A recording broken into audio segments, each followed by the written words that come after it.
Bonjour et bienvenue dans cette nouvelle vidéo sur le cross-platform. Aujourd'hui, nous allons compléter, si vous vous souvenez, la précédente vidéo qui traitait d'une recherche via les Google API d'une liste de livres à partir d'un nom. Ces applications avaient été développées à la fois sous Windows Phone 8 et sous Android. Le but de cette vidéo d'aujourd'hui est de vous faire voir comment on a pu améliorer un peu plus le look and feel aussi bien sous Android que sous Windows Phone. Donc ça sera quelque chose d'assez court sur du code qui existe, donc que je ne vais pas taper en direct, et sur lequel un certain nombre de choses intéressantes méritent d'être vues. Donc voici sur la partie gauche l'application Android, sur la partie droite l'application Windows 8. Alors à noter, cette vidéo est un essai en Full HD, donc en 1080 points, pour voir comment cela réagit sur YouTube. Ici l'émulateur Nexus 4. On peut noter déjà comme amélioration une meilleure mise en page, un bouton avec une icône, et puis un texte ici qui permet d'inviter l'utilisateur à taper le titre d'un livre. Ici, on a changé aussi le titre par défaut. Ici, très simple, on dit Tintin. Et qu'est-ce qui va se passer? Nous allons voir une barre de recherche. Ici, les contrôles deviennent disabled. Et pendant le temps de la recherche, nous avons la barre de progression qui permet de savoir que l'application est en train de faire quelque chose. Donc, pour le reste, nous avons une mise en page assez classique avec les miniatures, le titre et le nom des auteurs dans une couleur différente. L'application Windows Phone se présente elle aussi un petit peu mieux que ce que nous avions au départ. Donc nous avons une zone de saisie. Nous avons maintenant, conformément au look métro, un bouton de recherche et nous allons pouvoir rechercher la même chose. Et là aussi, alors on l'a vu assez vite, on va essayer de chercher quelque chose d'un peu plus compliqué. Par exemple, une Xamarin pour changer.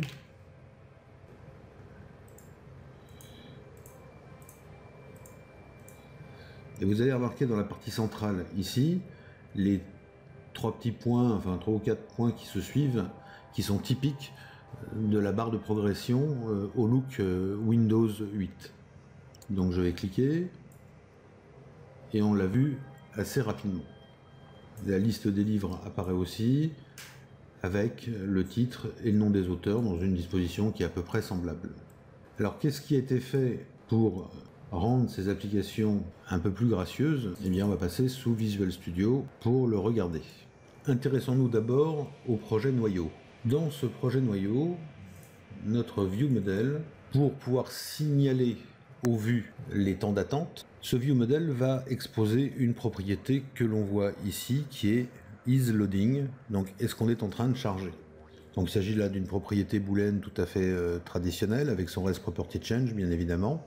Nous avons la commande de recherche avec un canExecute qui a été programmé sur le not isLoading, ça c'est quelque chose d'assez simple et d'assez classique.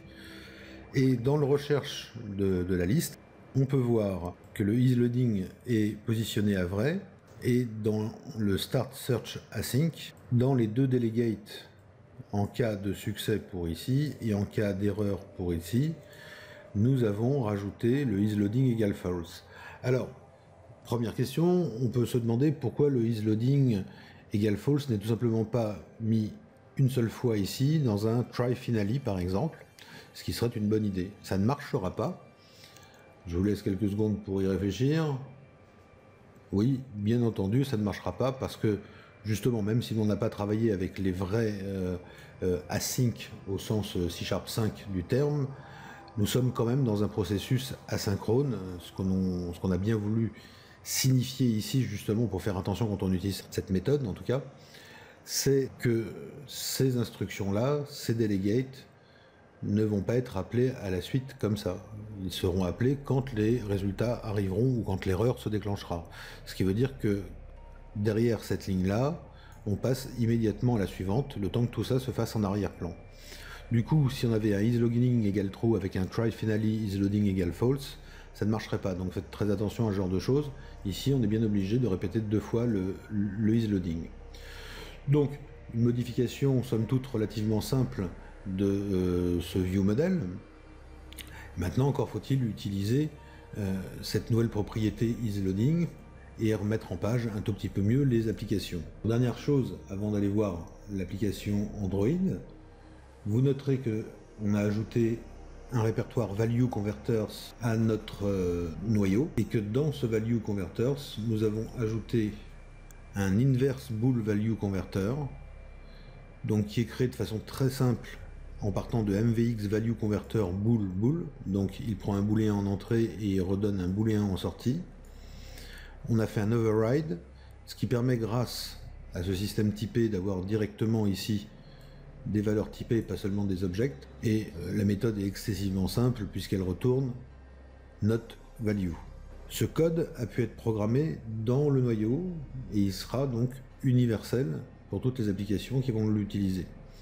On a des convertisseurs de valeurs qu'on va avoir à mettre en place au niveau des applications elles-mêmes, mais au niveau du noyau, on sait qu'on aura besoin d'inverser la valeur de isLoaded.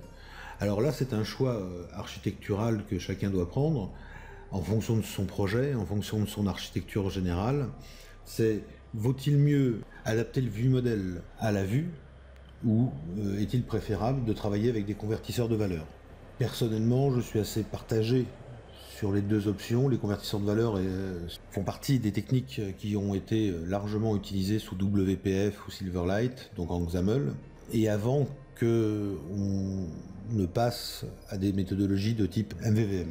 Du coup, avec MVVM, rappelons que le viewModel, son rôle, c'est d'adapter le modèle à la vue et de gérer la persistance de la vue et de ses données. Il est parfaitement logique de penser que c'est le rôle du viewModel de fournir des données adaptées à ce que les vues vont avoir besoin. Donc il ne serait pas idiot ici d'avoir une propriété booléenne, comme on a déclaré isLoading, d'avoir ici dans notre first viewModel un not isLoading qui prendrait exactement la valeur inverse. Cela éviterait de mettre en place un convertisseur de valeurs, sachant qu'on aura besoin effectivement de savoir quand on est chargé, mais qu'on sait qu'il y a certains éléments d'interface qui doivent être connectés dans le même sens que isLoading, mais qui doivent aussi apparaître ou disparaître dans le sens inverse de isLoading. Donc là, c'est un choix architectural important. L'ajout de convertisseurs de valeurs peut compliquer les choses, alors que l'adaptation de la vue peut être plus simple. Certains préféreront ne pas polluer la vue avec des éléments qui sont plutôt des éléments d'interface. Là, il y a un choix à faire qui est laissé à chacun. Passons donc à l'application Android. Comment a-t-elle été améliorée? Elle a été améliorée de plusieurs façons. Nous avons un splash screen. Ce splash screen, ici, apparaît dans les drawables. Alors ici, on a fait tout simplement une petite page vite fait qui va s'afficher tout de suite. Nous avons le symbole du lancement, de la recherche, qui est ici, et comme vous pouvez le constater, cette icône est proposée, déclinée dans toutes les versions connues de densité d'écran de Android, et l'image est légèrement différente, en tout cas en résolution bien entendu, et en taille, selon ces caractéristiques de l'écran. Donc ici, il s'agit d'une stratégie typique de Android, puisque sous XAML, on travaille en vectoriel le plus souvent, mais enfin, on peut avoir le problème si on utilise des icônes bitmap. Android le gère par des conventions de nom dans les répertoires, avec du HDPI, du MDPI, du XH et du XXH DPI. Donc de la plus faible résolution à la plus haute. Voici pour ce qui est de cette icône qui est utilisée pour le symbole de recherche. Nous avons dans nos ressources et dans nos références, si on regarde même comme ça les packages nuggets, nous avons un plugin Visibility. Si on regarde, nous avons un plugin de visibilité. Pourquoi? Parce que la visibilité est quelque chose qui est très fréquemment utilisé dans les mises en page, que ce soit sous XAML ou sous Android, et on a souvent besoin que des choses apparaissent ou disparaissent en fonction justement d'un état interne, comme par exemple ici le isLoading. Et l'état de visibilité n'est pas représenté par une valeur booléenne ni sous Android ni sous XAML.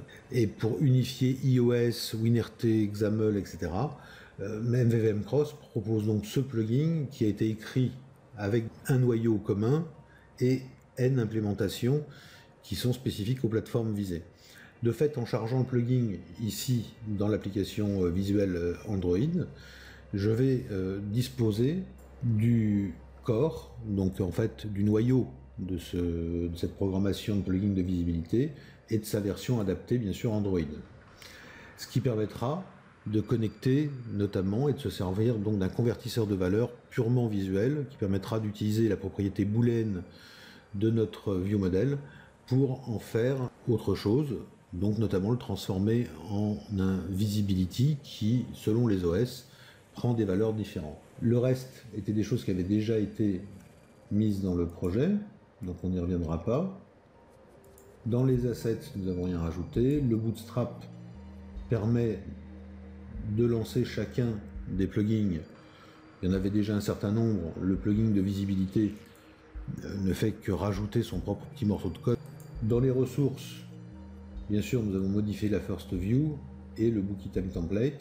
Et puis dans les values, on voit que dans les strings, nous avons ajouté un book title ici qui s'appelle search term int, puisque sous Android, il est possible de mettre un texte en transparence, on va dire, dans un edit texte pour inciter l'utilisateur à venir taper quelque chose.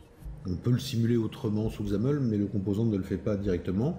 Et au lieu de l'avoir tapé directement dans la first view, dans le code de la first view, cette chaîne a été stockée dans strings.xml, dans lequel on lui donne un nom. Ça facilitera notamment les traductions qu'on abordera plus tard quand on abordera la localisation des applications avec MVVM Cross. Ici, on va passer comme ça, l'application est installée ici. Voilà, le splash screen et la recherche avec book title. Ce qui fait que on peut taper directement par-dessus. Et ça, c'est un élément d'interface extrêmement intéressant pour l'utilisateur puisque ça permet d'éviter de lire une aide, d'avoir des pages d'aide ou une explication, un site web, peu importe, un wiki quelconque. Toujours faire simple. Le système est utilisable de façon directe. L'utilisateur sait qu'il doit taper un titre de livre. Et bien évidemment, cette chaîne ayant été en plus stockée dans string.xml, elle sera facilement localisable plus tard. Il nous reste à regarder comment tout ça a été utilisé à l'intérieur de la first view. Voici la mise en page telle qu'elle apparaît dans le designer visuel. On prend les documents outline, on note le linéaire layout qui englobe la page entière, celui-là est toujours ici. Et puis en dessous, pour une fois, on a changé, bien sûr. Jusqu'à maintenant, on a utilisé que des stack panels, enfin l'équivalent du stack panel XAML avec des linéaires layout.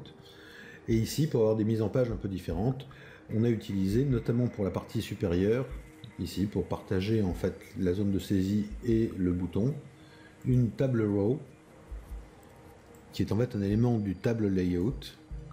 Donc le table layout est un élément, un conteneur, comme le linéaire layout, mais qui se comporte comme une table un peu, dans le monde Android, on parle plutôt d'une comparaison avec une table HTML. En fait, c'est un mixte entre la table HTML et le composant grid qu'on retrouve en XAML. Pourquoi? Parce que soit on peut déclarer des lignes et des colonnes à la façon d'un texte HTML assez classique, mais qu'il existe une ruse qui consiste à mettre la largeur des composants. Donc rappelez-vous, on a un texte de saisie et un image bouton, cette fois-ci non pas un simple bouton, c'est donc un composant particulier d'Android qui permet d'avoir une icône à l'intérieur d'un bouton et de placer la largeur à 0, mais d'utiliser le layout weight, donc le poids en fait de layout, et ce poids doit être pour tous les éléments qui sont placés sur la ligne, qui sera divisé, alors le plus simple c'est d'avoir un total à 100, et de dire 90-10 par exemple, comme dans cet exemple, permet d'avoir 90% pour le edit text et 10% pour l'image bouton. Donc les proportions seront conservées quelle que soit la taille de l'écran. On est bien dans le même style de définition que les colonnes sous XAML, où il suffit que la somme en fait fasse 1 ou fasse 100, ou peu importe, mais qu'elle soit divisible, pour que les proportions soient conservées.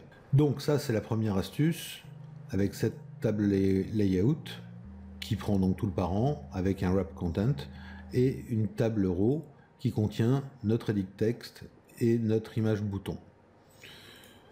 Rien de bien compliqué. Le local mvxbind, donc qui fait le binding. Ici, ce binding fait un binding sur le search term, mais on a aussi le enabled qui correspondrait au is enabled en XAML, le enabled de ce texte qui est connecté directement sur isLoading, mais attention, virgule, via le convertisseur inverse bool, justement qui nous permet d'inverser la valeur booléenne de isLoading.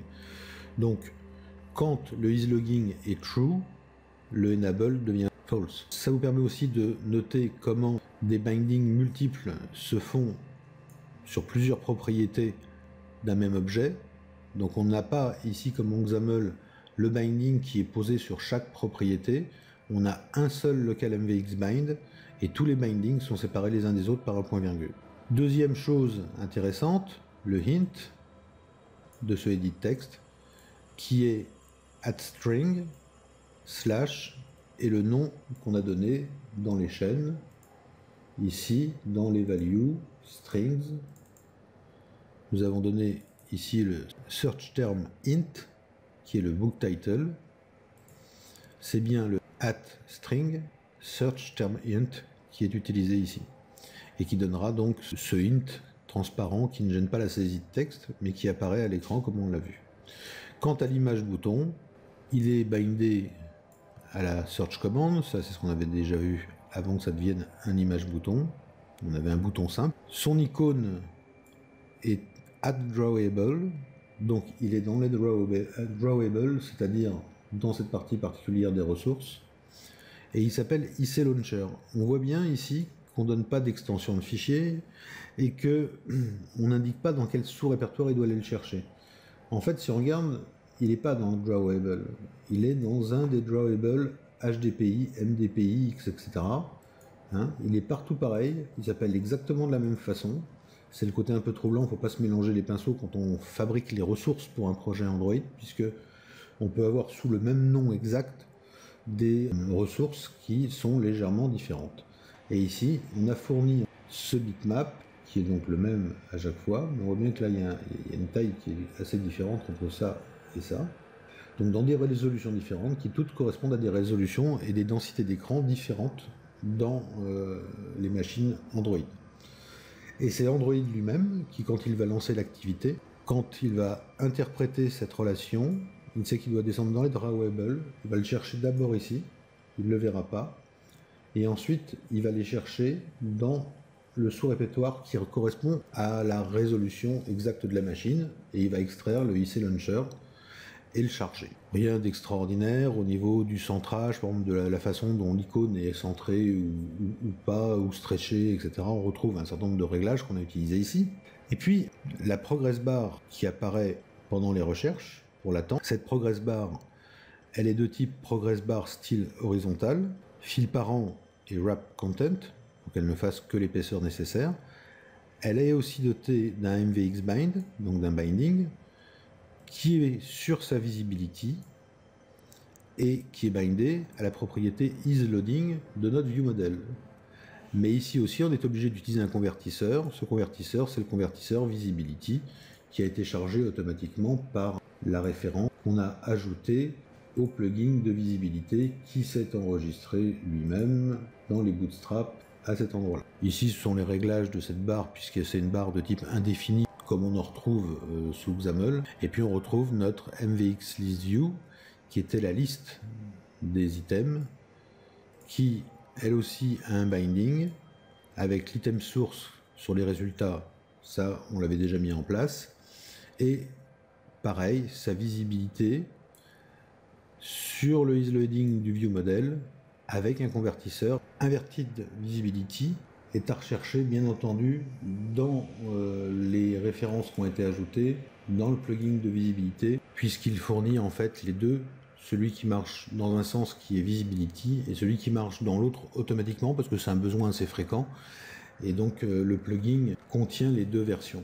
Et dans notre code, nous reprenons le inverse bool converteur qui lui appartient au noyau et qui permet ici d'accéder à la version du booléen isLoading. On retrouve ensuite pour cette liste un MVX item template qui dit at layout book item template, et c'est le fameux book item template qui a été défini ici. L'application Android, une fois ainsi modifiée, permet d'avoir un visuel un tout petit peu plus attractif. C'est ce que l'émulateur Nexus 4 va nous montrer dans quelques secondes.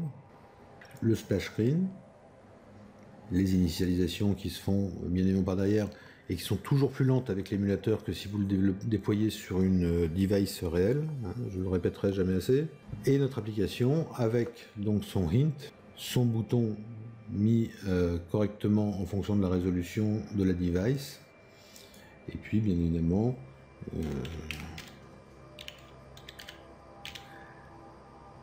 l'indicateur de recherche qui apparaît et l'affichage des éléments téléchargés qui va suivre. Donc l'émulateur Android est assez lent, aussi bien pour fonctionner en liaison avec Visual Studio que pour les accès à Internet. Donc nous voici sur cette liste, mise en page, comme on le souhaitait. On a donc quelque chose qui pourrait être quasi définitif, hein, avec juste la gestion d'un clic là-dessus pour éventuellement afficher le détail, aller acheter le livre sur Amazon par exemple, ou des choses de ce genre-là. Lors de la dernière vidéo, nous avions commencé par mettre en place le projet Windows Phone et on avait un peu bâclé la réalisation de l'application Android. Aujourd'hui, j'ai tenu à inverser un peu les rôles. On a commencé par l'application Android, on va passer maintenant à l'application Windows Phone. Donc dans l'application Windows Phone, nous avons fait un certain nombre de choses. Bien évidemment, dans les références, on retrouve le plugin de Visibility dans sa version noyau et avec sa version adaptée pour la plateforme Windows Phone. Ça se fait automatiquement quand on installe le package NuGet. Nous avons peu transformé ces choses-là, puisque c'était simplement la vue qui nous intéresse, mais avec un certain nombre de petites modifications. Par exemple ici, un fix qui va permettre aux convertisseurs de fonctionner en design time et de ne pas créer d'erreurs sous le designer visuel de Windows Phone. C'est une petite lacune intermédiaire dans MVVM Cross au moment où je fais ces vidéos, qui sera vraisemblablement intégré soit sous la forme d'un automatisme dans les prochaines livraisons des packages NuGet, soit comme une astuce livrée et documentée comme telle. Donc l'astuce est simple, c'est que de la façon dont les convertisseurs de valeur sont supportés sous XAML, il y a un problème de référence nulle. Donc il faut rajouter ce tout petit bout de code qui est en fait un MVX Phone Visibility Design Time Helper, en fait qui fait assez peu de choses, qui vérifie si on est en mode design ou pas, et si on l'est, il faut vérifier si le singleton a été créé du conteneur IOC, sinon il est initialisé, et l'ensemble des singletons sont initialisés, notamment celui du native visibility, puisqu'ici ce code sert à s'assurer que le convertisseur de visibility fonctionne. Un code plus générique semble être en train d'être écrit par Stuart Lodge, qui permet de le faire pour tous les convertisseurs, puisque ça pose le problème notamment pour le convertisseur de visibilité, le convertisseur de couleur. Donc en fait, qu'est-ce qu'on en fait de ce Visibility Design Time Helper? Eh bien, c'est assez direct. Il faut en créer une instance quelque part, et c'est dans la view que on crée en fait une référence, au même titre qu'on a les références aux autres convertisseurs. On voit ici, on a tout simplement une référence en premier à ce convertisseur auquel j'ai donné une clé demi, qui est bidon. C'est-à-dire qu'on ne l'utilise pas, mais le simple fait qu'il existe déclenche le code qu'on vient de voir, qui s'assure que les convertisseurs sont enregistrés dans le conteneur IOC, que le conteneur IOC lui-même est actif, etc. Et ce qui évite que cela plante dans l'interface du designer. Donc on a rajouté bien évidemment des convertisseurs de valeur. On a notre premier convertisseur qui est celui qui vient du noyau, qui est le inverse bool. Et puis on a le convertisseur de valeur de visibilité qu'on a récupéré depuis les références par un package NuGet, le plugin Visibility. Donc, comme vous le savez, puisqu'on l'a déjà vu dans une précédente vidéo, il faut, sous Windows Phone notamment, il faut reconvertir ces convertisseurs dans un mode compatible avec Windows Phone. Il n'y a pas de code à réécrire, ce qui veut dire que ces plugins sont écrits une fois pour toutes, ou notre convertisseur écrit dans notre noyau, on n'a pas à le retoucher ni à le réécrire pour l'adapter, mais par contre, il faut créer, par exemple dans un sous-répertoire Value Converters, une classe Converters qui prend en fait cette syntaxe-là. On déclare un native Visibility Converter, donc qui est MVX Visibility Value Converter, ça c'est celui du plugin, passé en MVX Native Value Converter. Donc c'est cette classe-là, le simple fait de la déclarer, sans rien programmer dedans, qui va faire l'adaptation nécessaire. Pareil pour le Inverted Visibility Value Converter, et bien évidemment, exactement de la même façon pour l'inverse bool value converter qui a été écrit dans notre noyau en une seule et unique version d'ailleurs, et qui va être converti automatiquement dans un type natif pour Android. Donc on a juste cette écriture à faire, et dans notre view, bien évidemment, il est nécessaire de déclarer ces 3 instances de value converter pour pouvoir les utiliser comme n'importe quel value converter en XAML. Les modifications sont ici très simples, on travaille avec des grilles au niveau de la mise en page, avec des row definition, on travaille avec un textbox, et ici on voit que son texte est bindé en two-way et que son is enabled est bindé en one-way grâce au convertisseur inverse bool. Donc on a exactement les mêmes choses que ce qu'on vient de voir dans l'application Android. Et puis nous avons un bouton qui est un round bouton. Ici, pour voir le round bouton, on utilise une autre bibliothèque qui est, peu importe, qui est le toolkit, un toolkit quelconque qui a été importé ici. Je pense que la référence devrait apparaître, qui est le Coding for Fun toolkit. Donc il propose pas mal de petits composants supplémentaires qui peuvent être intégrés dans des applications Windows Phone. Donc un bouton rond, ce qui évite d'avoir à faire le template soi-même. Ce bouton rond utilise du Sego UI Symbol, donc là où il y a des petits logos à l'intérieur, ce qui permet d'éviter aussi d'avoir à dessiner quoi que ce soit.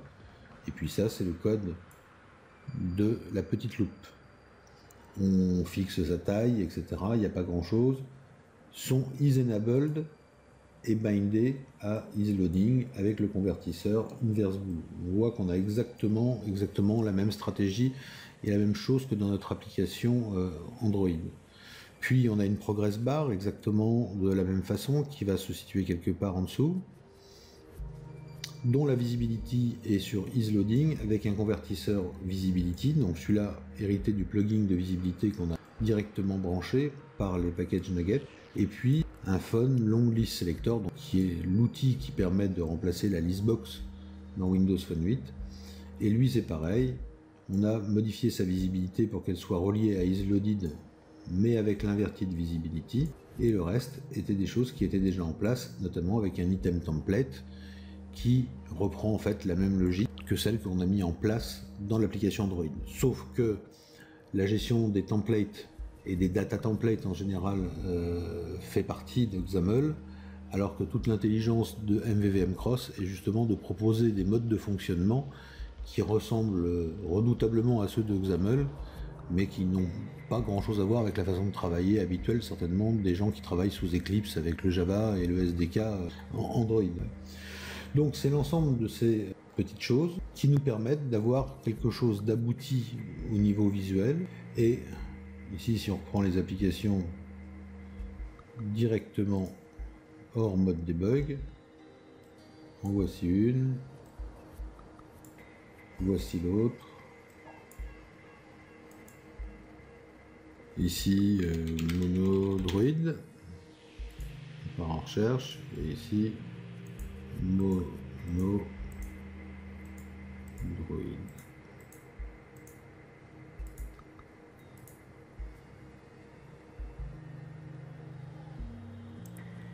On voit bien la même liste de livres, avec selon les fontes qu'on a utilisées, bien évidemment, et selon la place de disponible. Une mise en page qui est un tout petit peu différente ici dans les titres et dans les noms de personnes. Ici, on a des troncatures qui ne sont pas très très jolies, notamment dans cette longue liste d'auteurs. Donc il faudrait voir comment adapter ici la sortie pour qu'elle puisse supporter le même genre de choses. Mais enfin, voilà l'esprit de ces modifications.